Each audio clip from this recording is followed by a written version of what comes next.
name's Rowan and I work for Span Arts, and I've been helping manage the Memortal Cofio project, which is a research and development project, part of Span Digidol, looking at how we can use digital technology and art as a way of bringing people together and reducing loneliness and isolation. I'm Gemma Green Hope. I'm an animator and illustrator based in Pembrokeshire. I was really excited when I was asked to be part of the Memortal project. I really do think that animation and digital technology has great potential for helping people to tell their own stories and to do so creatively. The project was partly inspired by a film that Gemma made called Gan Gan, which was about her grandmother's life. She was beautiful. I thank her for my eyebrows.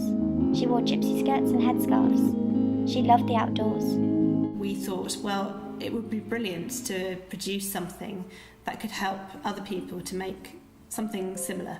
We wanted to look at developing a digital memorial app.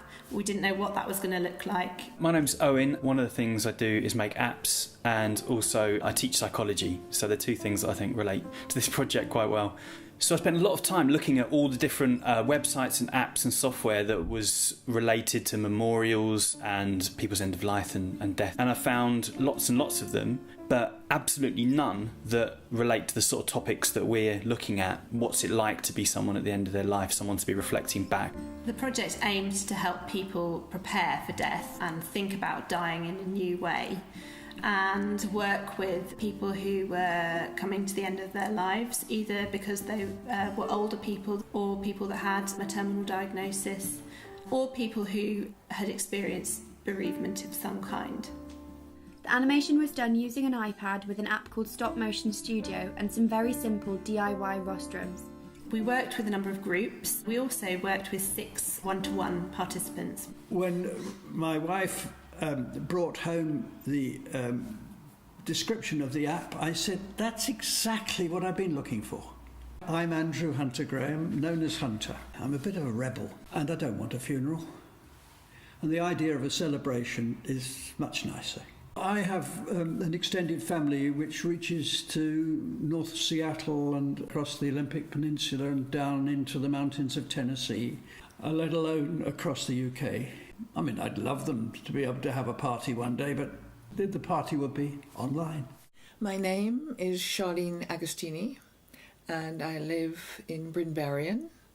When Gemma spoke to me about the project, I got interested because of the theme of the project, which is about reflecting on your life.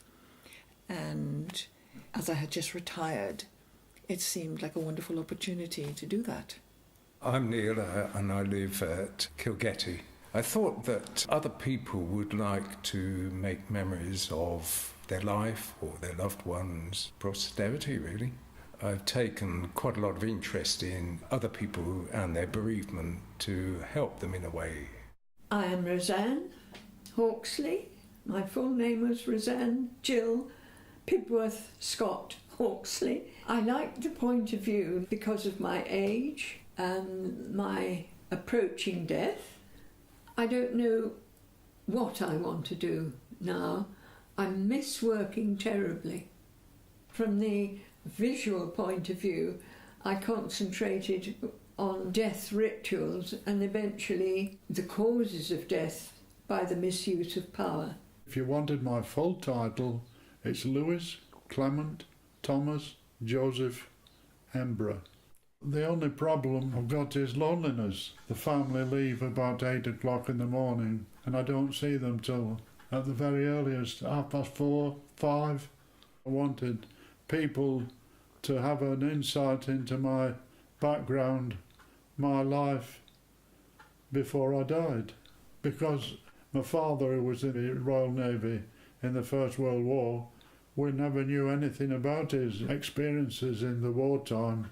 6 participants, all very different, all equally interesting, has such different stories to tell. And it's great that it's been in their homes because they're surrounded by their objects, ornaments, photographs, things that they're referring to when we're chatting and working, that they can put their hand to and show, and then we can incorporate it into the work. Look at that one as well. So sweet. Oh, they are I mean, I have to say, I produced 2 stunning children. They've both got a very good sense of humour. James has got a very dry, quite a dark sense of humour. But actually, so is Thomas's. Thomas's is, a mischievous sense of humour. They're my world, basically. That's it, they just are my world. This is an extraordinary process. On a human level, I think it's a wonderful thing to do. And on a personal level, I'm really delighted to see the team's reaction to what I've got in my house, that everything counts. And it does.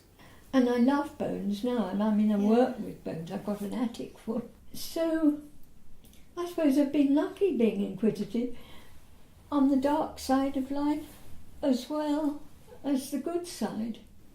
Look at it. Isn't that lovely?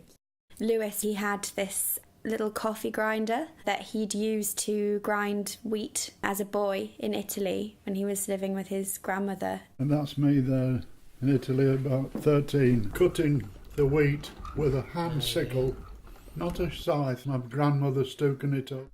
An hour, 2 hours to grind enough to make a loaf of bread. Our wedding. Oh yeah, I remember this now, that amazing bouquet. She was in the Royal Artillery in the anti-aircraft division. She was stationed in Margam for some time in 1944. It just so happened coincidentally that we were both then in the military police.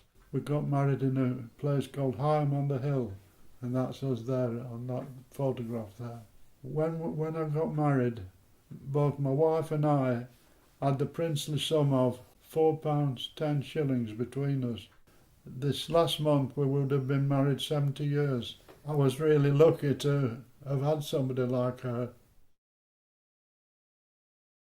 I've enjoyed the process very much, particularly the occasions it happened here in my house. It seemed much more intimate, and I loved the presence of everybody else involved. So it's been very creative, and I was glad of the opportunity to try and experiment with what animating is like. And also quite powerful receiving that reflection back to oneself that has been put together. It's like looking at yourself from a distance, and that's very moving.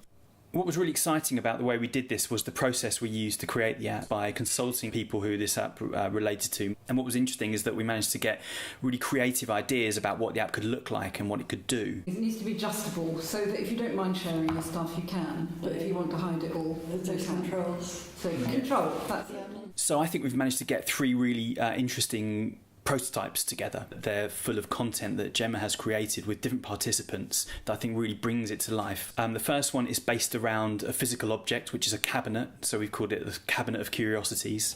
And in this cabinet, people using different themes can put things that are important to them. It could be film clips, it could be audio, it could be images. And they can put them in the different drawers of this, and they can invite other people to add content to these drawers as well. So the second prototype we've produced is a geographical one.